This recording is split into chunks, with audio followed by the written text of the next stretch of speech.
राधे राधे, हरे कृष्णा। आप सभी का मेरे YouTube चैनल मेरा घर वृंदावन में हार्दिक स्वागत है। आपका दिन शुभ और मंगलमय हो और कान्हा जी की कृपा आप पर यूं ही बरसती रहे। तो आइए हम लोग श्रवण कर रहे हैं श्रीमद् भगवद गीता के अध्याय 6 ध्यान योग। आइए शुरू करते हैं। श्री भगवान ने कहा, जो पुरुष अपने कर्म फल के प्रति अनासक्त है और जो अपने कर्तव्य का पालन करता है, वही सन्यासी और असली योगी है।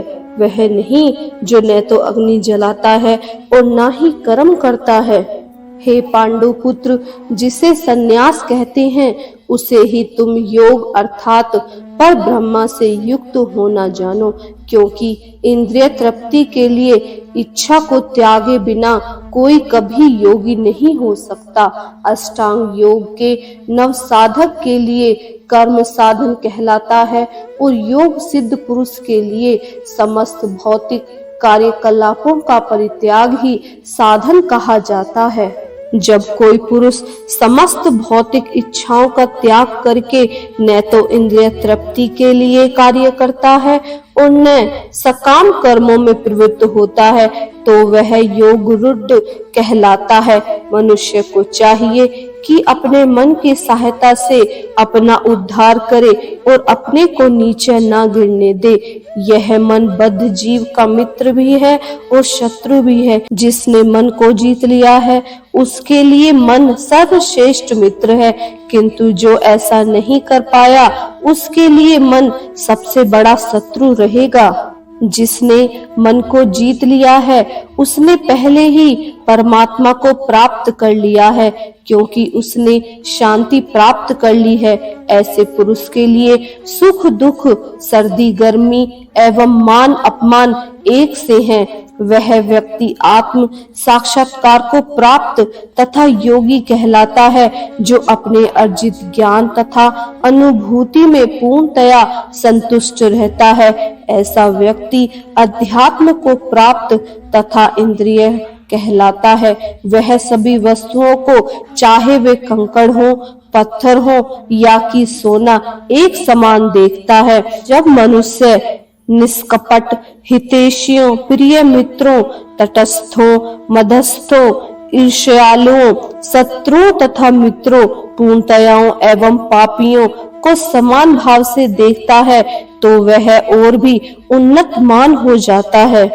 ऐसे योगी को चाहिए कि वह सदैव अपने शरीर, मन तथा आत्मा को परमेश्वर में लगाए, एकांत स्थान में रहे और बड़ी सावधानी के साथ अपने मन को वश में करे। उसे समस्त आकांक्षाओं तथा संग्रह भाव की इच्छाओं से मुक्त होना चाहिए। योगाभ्यास के लिए योगी एकांत स्थान में जाकर भूमि पर कुशा बिछा देते हैं और फिर उसे मृगछाला से ढके तथा ऊपर से मुलायम वस्त्र बिछा दे। आसन न हो ऊंचा बहुत हो और ना ही बहुत नीचा हो, यह पवित्र स्थान में स्थित हो। योगी को चाहिए कि इस पर दृढ़ता पूर्वक बैठ जाए और मन, इंद्रियों तथा कर्मों को वश में करते हुए तथा मन को एक बिंदु पर स्थित करके हृदय को शुद्ध करने के लिए योगाभ्यास करे।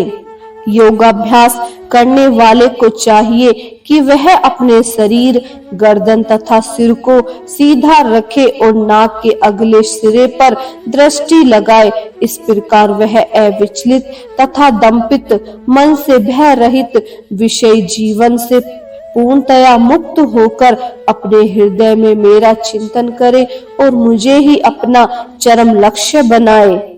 इस प्रकार शरीर, मन तथा कर्म में निरंतर संयम का अभ्यास करते हुए संयमित मन वाले योगी को इस भौतिक अस्तित्व को समाप्ति पर भगवत धाम की प्राप्ति होती है। हे अर्जुन, जो अधिक खाता है या बहुत कम खाता है, जो अधिक सोता है अथवा जो पर्याप्त नहीं सोता, उसके योगी बनने की कोई संभावना नहीं है। जो खाने, सोने, अमोद, प्रमोद तथा काम करने की आदतों में नियमित रहता है, वह योगाभ्यास द्वारा समस्त भौतिक क्लेशों को नष्ट कर सकता है।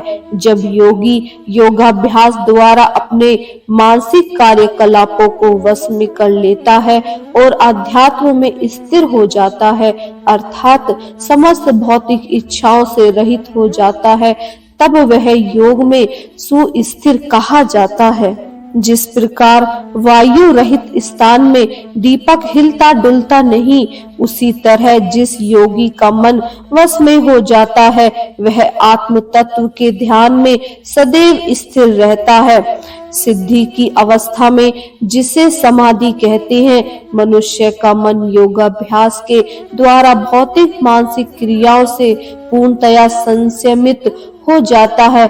इस सिद्धि की विशेषता यह है कि मनुष्य शुद्ध मन से अपने को देख सकता है और अपने आप में आनंद उठा सकता है। उस आनंदमय स्थिति में वह दिव्य इंद्रियों द्वारा असीमित दिव्य सुख में स्थित रहता है। इस प्रकार स्थापित मनुष्य सभी सत्य से विपथ नहीं होता और इस सुख की प्राप्ति हो जाने पर वह इससे बड़ा कोई दूसरा लाभ नहीं मानता।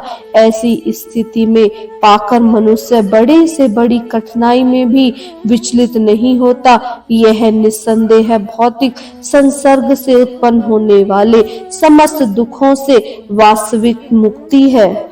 मनुष्य को चाहिए कि संकल्प तथा श्रद्धा के साथ योगाभ्यास में लगे और पथ से विचलित न हो। उसे चाहिए कि मनोधर्म से उत्पन्न समस्त इच्छाओं को निरपवाद रूप से त्याग दे और इस प्रकार मन के द्वारा सभी ओर से इंद्रियों को वश में करे। तो इसके आगे का श्रवण हम दूसरे भाग में करेंगे। अगर आपको हमारे ये अध्याय अच्छे लग रहे हैं तो प्लीज हमारे चैनल को लाइक कीजिए और इस वीडियो को ज्यादा से ज्यादा शेयर कीजिए। हरे कृष्णा, राधे राधे।